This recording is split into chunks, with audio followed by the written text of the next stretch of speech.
pulling together the end of their undergrad career, kind of like all of the book smarts and nerdy stuff that they've learned in classes. It's bringing that into an applied, integrated context. And so we have environmental professionals who are leading the capstones, and all the projects are integrated, interdisciplinary, and project-driven. And the idea is it's really kind of respecting what environmental challenges are. They need all the tools in the toolbox, and they need some really smart, integrated go-getters to sort through them. So the groups will introduce themselves and go through presentations, the rough format, 20-minute presentation, 10 minutes of Q&A. We also have these feedback forms for each of the projects, so please fill those out. We give them back to the groups afterwards so that they can hear your feedback. And we'll have 3 presentations kind of back to back, and then we will wrap up there. So without further ado, I would like to hear about waste diversion.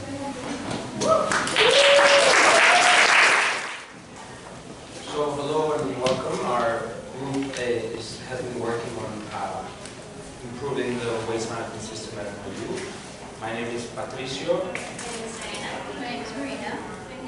I'm Bill. Jackie. Christian. Iman. And Andy. So thank you so much for being here with us tonight. We're very excited and proud to present you with our senior capstone presentation called Zero Waste by 2025. The purpose of this presentation is to highlight inconsistencies within the current waste management system at NYU and to make recommendations to improve our diversion rate and achieve zero waste by 2025, which is defined by New York City as having a 90% diversion rate. We chose to do so by 2025 because we genuinely believe in the solutions we have come up with, because we want to be leaders in the field, and because we want to achieve zero waste by 2025 before New York City does propose to do it by 2030. Every month, close to 70,000 students, faculty members, and administrators dispose 350 tons of landfill waste and 140 tons of recyclables. And with a diversion rate of only 29%, there is more than enough room for everyone to improve its waste management system. Within the current system, there's a lot of consistency and efficiency problems. For example, a lot of as you can see, there are a lot of the trash that is being picked up is mixed and therefore highly contaminated. Close to 60% of the landfill waste that we collect is made up of compostable material, which with the current system is not being separated and recycled. There's a lot of different bin labels, which makes it very confusing, as opposed to there being a standardized bin labeling. And lastly, there's also like a lack of awareness of the programs and options within the current system. However, through research, a lot of guest lectures with key stakeholders, and interviews with professionals, we have compiled over 20 recommendations to improve the waste management system. These solutions have been divided into 4 pillars that will sustain and support the new waste management system, and they are data collection, visibility, reform, and education. And subsequently, the solutions within each of these pillars has been divided into short, medium, and long-term solutions. The short-term being within the next 6 months, medium-term should be implemented within the next academic year, and then the long-term from 2019 onwards. So we genuinely believe that by implementing the solutions within these 4 pillars of improvement, and one you can not only improve its waste management system and increase its diversion rate to achieve zero waste by 2025, but it can also become a leading green university, which is very important for the school, and it can inspire its students, faculty members, and administrators to become better citizens and environmental champions, which really is the purpose of our work here. Now, Diana will present to you the solutions within the data collection pillar. Thank you, Pat. So data collection is the first pillar to zero waste by 2025. Most of our recommendations under this pillar are short-term and mid-length, meaning that they can be completed immediately starting in spring 2019 and following all the way through the end of summer 2019. This is critical because before moving forward, we must first understand where we currently are at our community and what works best. So it's important that data collection starts immediately because in our research we recognize that there were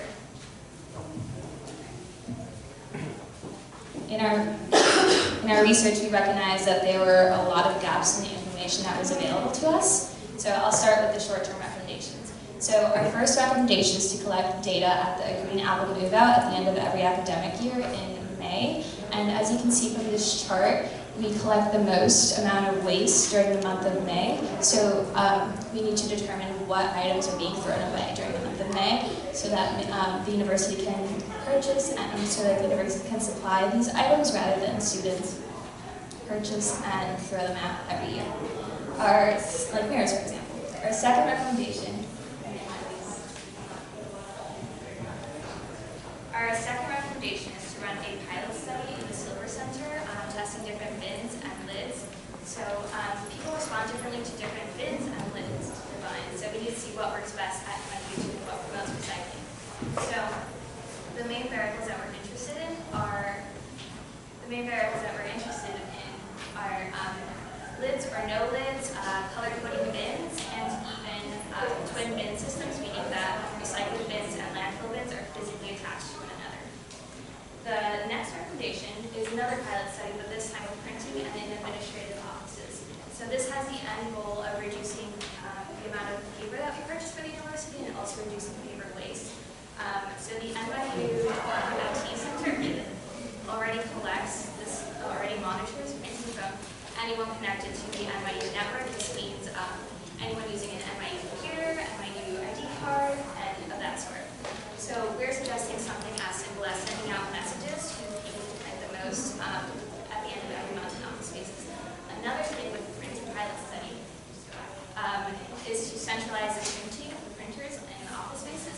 So with the idea that if you have to physically send them and go tap or swipe your ID card to retrieve your documents, this might disincentivize misusing this privilege. And now for the intermediate recommendations. Our next recommendation is to create a map that documents all the amenities on campus regarding sustainability. So this includes recycling bins, compost bins, and water filling stations with the idea that if students, staff, faculty know where these amenities are located, you might be able to use them. And lastly, we insist that the university creates a website and frequently updates its data so that anyone interested in our commitments to sustainability can keep up and keep up with that. So now Maria will talk about visibility. Thanks, Diana. So visibility is the second pillar, and its purpose is to make the plan and our sustainability goals more known throughout the student body, faculty, staff, and administration. The first recommendation we have for visibility under the short-term solution is to set standards in the NYU community. So this recommendation aims to create uniformity within the process of waste collection throughout the university by setting standards for waste receptacles and across campus. There's currently a big problem with consistencies of bag color, collection, and waste streams. So our recommendation to what first can be done is to clarify the three main waste streams, the bin systems, which are landfill, recycling, and composting. This will consequently improve the perception and motivation of the NYU community. So one of the most cited complaints of the Grounds of Waste Management Office that they receive from sustainability surveys is that people actually are under the impression that the wrong bags are in the wrong bins. When they're collected, they go to the same collection bucket and then are disposed in the same manner to the same facilities. So even I myself, an environmental studies major, before taking this capstone, would think to myself, if it all goes to the same place, why should I care? But by having this small shift in consistency, there will be so much less room for misconceptions, which in the long run will pay off a lot of huge dividends. So our next recommendation, still under the short-term time frame, is to create NYU guidelines by adopting the New York City Zero Waste Design Guidelines for all major renovations and new constructions. So these guidelines that New York City set was basically say that waste management in many cases is a design flaw, and this guideline basically revolves around four main areas of improvement. First, planning for material flow through a building. Second, making waste separation easier. Third, reducing material consumption through programming decisions. decisions, and fourth, reducing the volume of waste. These guidelines can actually dramatically help NYU increase its diversion rate, remove more waste efficiently, and minimize waste on streets. The last improvement will appeal a lot to the NYU surrounding community, bettering our relations with our neighbors, and the others will affect the community directly. So for our third recommendation, still under the short-term period, we have is to set a zero waste timeline. And currently the City of New York has pledged to work towards zero waste by 2030, while NYU still has no specific goal for waste management. So NYU is in fact one of the leaders in New York City for sustainability, but without a set goal, how will we make sure that others know that we're on the right track? In order to maintain our role as leaders, both in the New York City community and the collegiate community, we must set standards to achieve zero waste. So our recommendation here is to adopt a plan to achieve a zero waste campus, which will have no additional cost because this is a symbolic act. The benefits of reaching this goal are vast and include lower costs of waste removal, increased diversion rate, and a lower carbon footprint. So for our next recommendation, which falls under the intermediate time frame, we're suggesting NYU to hire a zero waste coordinator. The zero waste coordinator would be hired in the grounds and waste management unit in order to make sure that all of the goals that were set and recommended are met. The goal for NYU is to be one of the leaders in sustainability, and so in order to make sure that the current goals at the university and what we recommend here today are met, is to hire someone to overlook and work with the various departments throughout the university and to make sure that all initiatives are met and implemented on time and that the budget is allocated and spent responsibly. So the last recommendation we have, which falls under the long-term time frame, is to include NYU's commitment in the sustainability in the acceptance packages.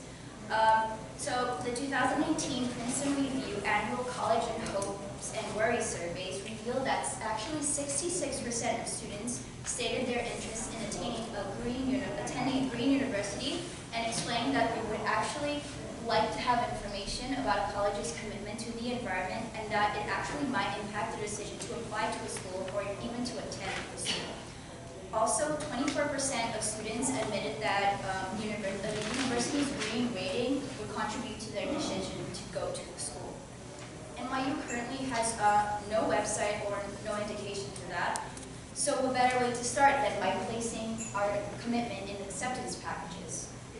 By doing so, NYU could actually foster recognitions of the university's commitment to greening the campus and potentially making sustainability a core of the NYU culture that future students can aspire to participate in. Now Nikki will talk about the next pillar. So our third pillar is reform, and it's aimed at optimizing existing NYU infrastructure and implementing new systems to facilitate responsible waste disposal on campus. So in the short term, our main focus is reducing consumer confusion by installing physical diorama like this one here in Marketplace and Upstein, which are two high traffic areas on campus. By familiarizing students with an example like this, we will reduce the confusion, like I said, but also across campus, they'll have a point of reference for recycling practices going forward. So for the intermediate term, our first recommendation is the standardization of bin appearances and labels.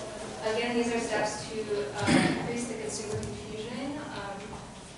And so with consistent, clear labeling and recognizable bins, the hope is that students will be able to recycle efficiently without having to think about it too much or hesitate.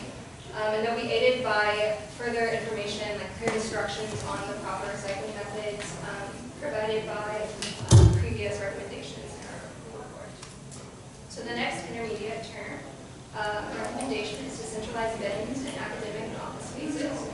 This is to ensure that no landfill bin is present without an accompanying recycling bin, and in our proposed system, a compost bin as well.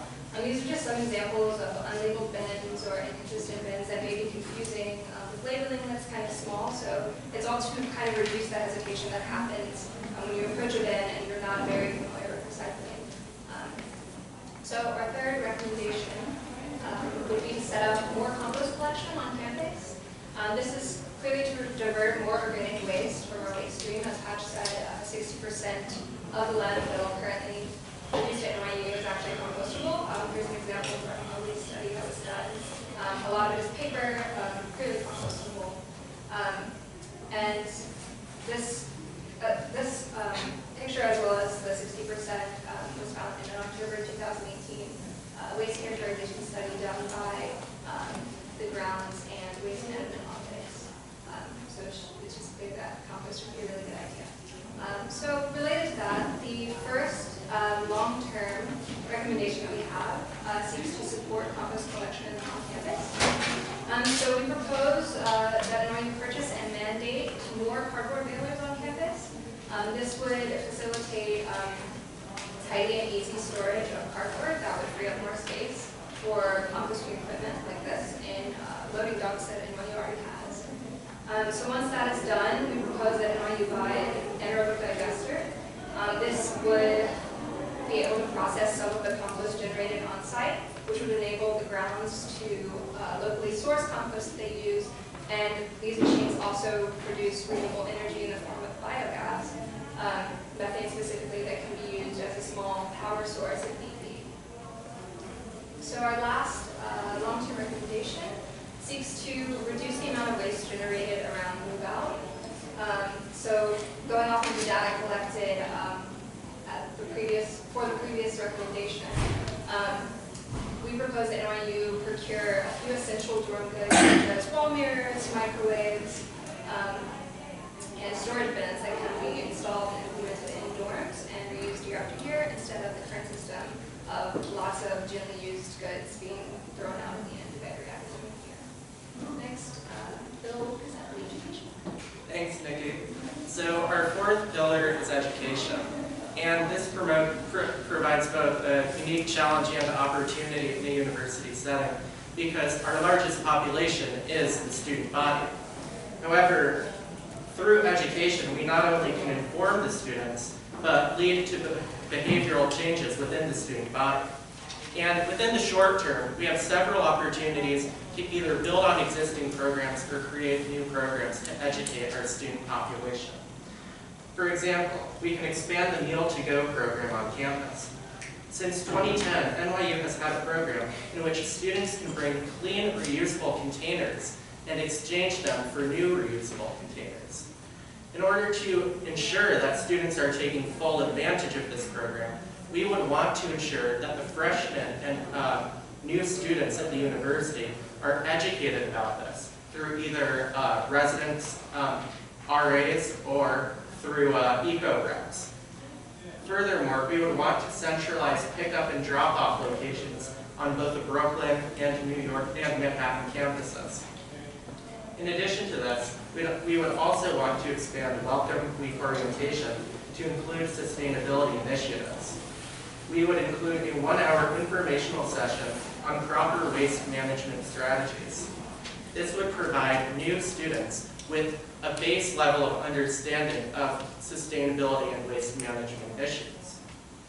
Leading to the intermediate term, we would want to ensure that all new members of the NYU community know about sustainability and waste management on campus.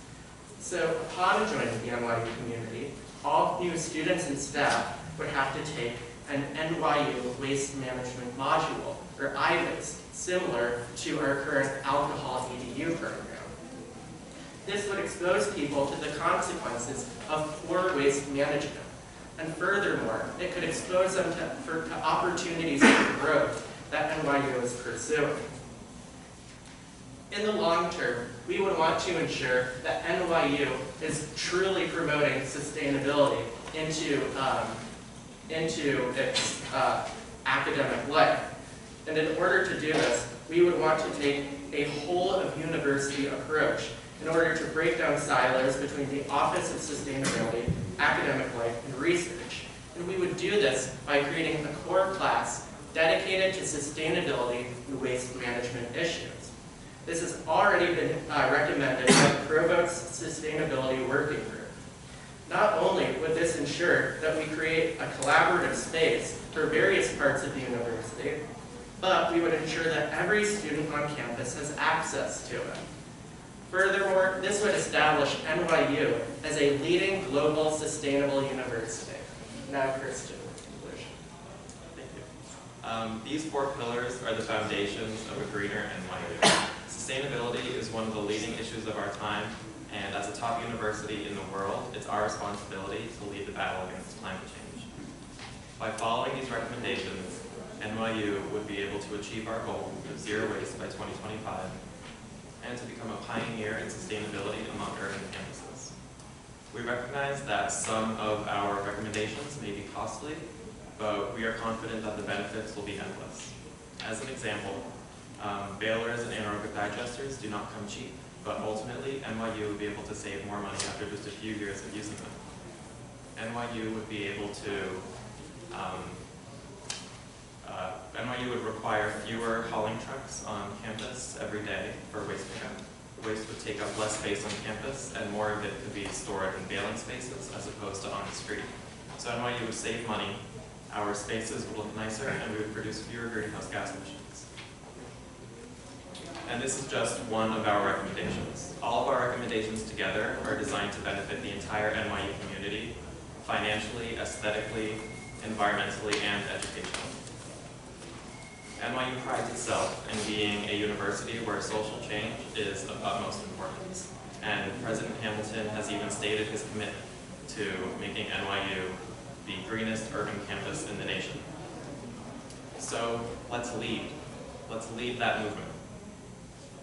And what better place to start than with climate change, one of the most pressing issues of our generation. Thank you all for your time and for hearing us out tonight. If you'd like to read more about our recommendations, you can refer to our report, and we'd like to welcome any comments and questions at this time. Thank you.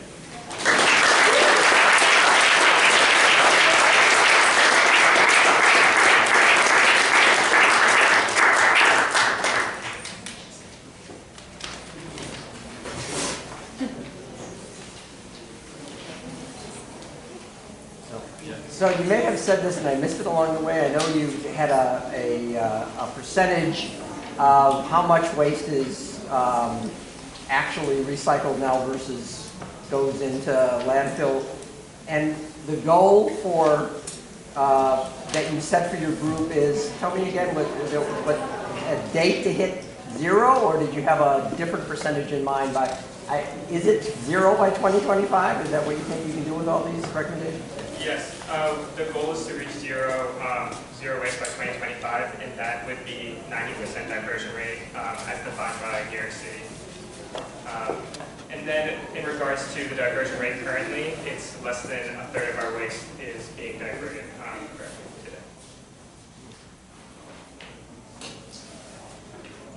Could you see this working in the different global locations, like in China or Abu Dhabi or because like different countries have different waste streams. We focused our research primarily on the New York campus, so I'm not actually completely sure about extending it to the other countries simply because like the resources there and the way that waste is managed is very different. We focus mainly on how New York City specifically handles waste diversion. So things like what is recyclable here is different in other areas. That would have to be further researched. By a recycling coordinator position, which is something that we suggest here for this campus, and that could be extended elsewhere. I'm interested in how much do you think this will cost, and how much money you would save, and what you would save over the long run? So we actually created a report that has a cost-benefit analysis for each of our recommendations. Excuse me, could you use the microphone Yes. since you're holding it anyway? I apologize for that. We can use we actually created cost-benefit analysis for each of our recommendations, our 21 recommendations, and we actually didn't create an entire cost-benefit analysis for the entire project just because certain recommendations wouldn't have were really difficult to quantify. For example, the New York City design guidelines. We're not really sure how many buildings NYU is planning on building, or what size, or what the use of those buildings would be, so it would be hard to create a prediction for the entire project, for all of the initiatives.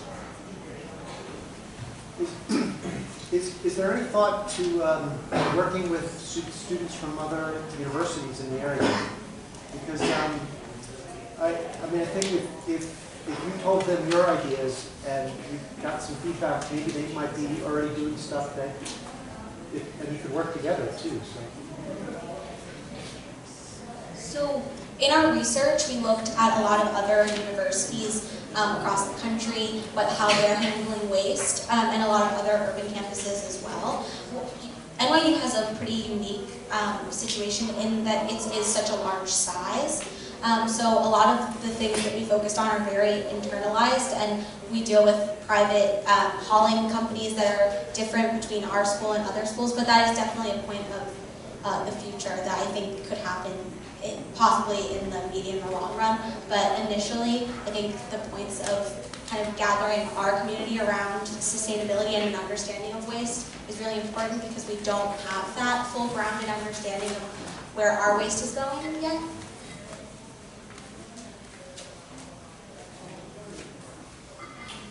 Well, first, congratulations on your report. It's a very bold goal to set for the university. There are lots of elements to it.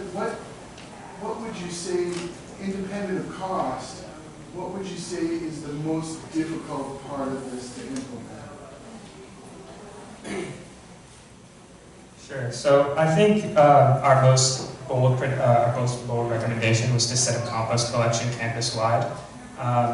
And that's just for a number of reasons. We'd have to add more bins in certain locations, as well as we'd like to implement composting in the bathrooms for paper towels.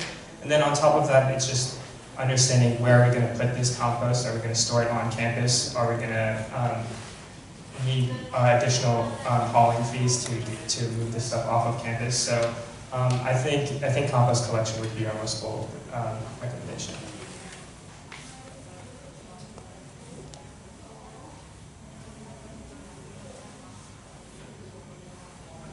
I just have a question. So you don't have to explain the whole cost structure, but for example, when the recommendation is like installing common use items in the dorms, are you guys confident that these types of costs aren't going to be passed down to students who are renting out these dorms, or is that like factored in? Well, it would be appliances like microwaves or like mirrors installed on the doors, which altogether shouldn't be too much of a cost for NYU to pass that burden onto the students. So it's unlikely that something like that would happen. It would probably be already in the housing cost. I work with facilities. We've already started installing mirrors in all the freshman buildings, and we're starting on the sophomore buildings, and we're moving slowly through the campus. We've also started, this past year, we put micro fridges in founders, so the students would have to bring them in fridges, and we're looking to see how that's working in the other buildings, and we're hoping to move on to another freshman building this summer. Those are very expensive, but the mirrors we're already working on. Good to hear. I think that point brings up something that we came across in our research was about the collection of data that's already circulating around NYU. So we were unaware of that transition happening within this year, but that's part of what we want to also study with the May Green Apple Move Out, is to see which of these type items beyond mirrors that are getting thrown away that could be repurposed or bought by the university and supplemented in. But it's really exciting to hear that some of the things that we've noticed from our freshman year have already changed in such a short period of time. And I think it kind of shows that there is a move within the university to reach goals like this and work with sustainability, as long as there's access to it and just more focus from the top-down approach. Within this plan, which is, as George mentioned, quite an impressive and ambitious set of guidelines and ideas, how are you working with or proposing that the university work with the maintenance staff and the housekeeping staff in all of our buildings, since they're the ones who are going to be on the front lines of the make or break of these initiatives. Yeah, so for one of our recommendations, which was to create more standardization for bag colors and things of that sort, we actually recommended that the university create both an educational session for the CBS staff as well as a discussion-based sort of meeting where CBS staff can also present to them what they think some of the biggest challenges are in the current process, so that it's a kind of a two-way discussion where the improvements can come from both ends. Thank you. Additionally, we kind of recommended taking what has been referred to as an all-of-university approach to sustainability, and that doesn't just stop at integrating sustainability into the core curriculum, but it really means breaking down barriers of communications between the various departments and stakeholders. So hopefully doing so would also lead to a greater amount of communication with the facilities staffing as well.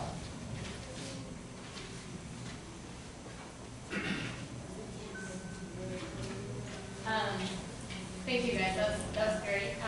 My question for you is, I wonder if you can describe a bit kind of your feasibility analysis for your recommendations. And you mentioned that you conducted some interviews and you said that with experts, and you said that you also assessed other colleges and or other facilities and how they handle their waste. So I guess I'm trying to get at, how do you know that these initiatives work? And beyond that, how do you know it will work in this amount of time? So how are other cities or facilities that have a zero waste goal actually doing in terms of their progress in implementing their strategies? And then did you select kind of those case studies in order to then say that these are the ones that are doing the best or that have the highest chance of success? Can you walk us through your methodology a little more? So one of the things we did was, I said it earlier, that we looked at other universities that have a zero waste goal in mind and what their timeline is as well, and then what they're already using to achieve this goal. So some of the things mentioned, like a twin bin system or a diorama, and then also the addition of resources in dorms, things like that are all happening at other universities. And the reason we split it up into a short, medium, and long-term solution is that we can kind of show the flow of feasibility, that as these things kind of build onto each other, the timeline will allow for the movement of each goal to like build upon itself in each of the pillars. We also did an Eisenhower matrix with a lot more than just these 21 resource recommendations that we kind of were throwing out. And we found that these 21 were the most feasible for our time frame. So we put a lot of research into seeing what similar institutions and then what the city in and of itself is doing. So we cited a lot of the guidelines that are currently happening around the city for them to reach their 2030 goal, and if there's a way in our smaller institution to speed that goal up.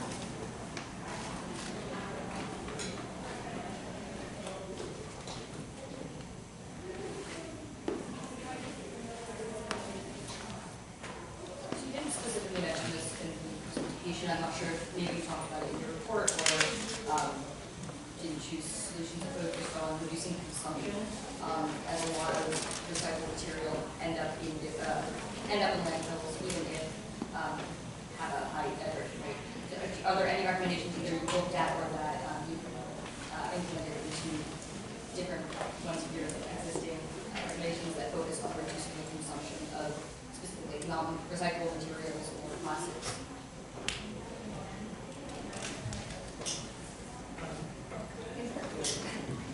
Yeah, in the initial stages when we were throwing out all the recommendations that we had, especially in the Eisenhower matrix, we did actually focus on responsible procurement, and the recommendation was to not require, but to, I guess require in this case, procurement for like academic purposes, like paper and all that stuff to be. I know there's an initiative for like tree-free paper that's happening at some printers, but we wanted procurement of recyclable materials, so there wouldn't be any sort of confusion at the bin, so that if there was the assumption that everything bought on campus or provided on campus, well, not bought on campus, we kind of ruled that one out because that's pretty difficult to secure. But if everything provided by, say, like professors was recyclable paper, or in this case, like compostable, or like we had a big issue with coffee cups and having like wax lining. So just making those like small changes so that there's not so much confusion about what is recyclable. We did think about that in terms of procurement. But yeah, that would be kind of a longer scale in changing all of the systems and buying those things. So we didn't really focus on it that much in our presentation. There's time for one more quick question, if there is one.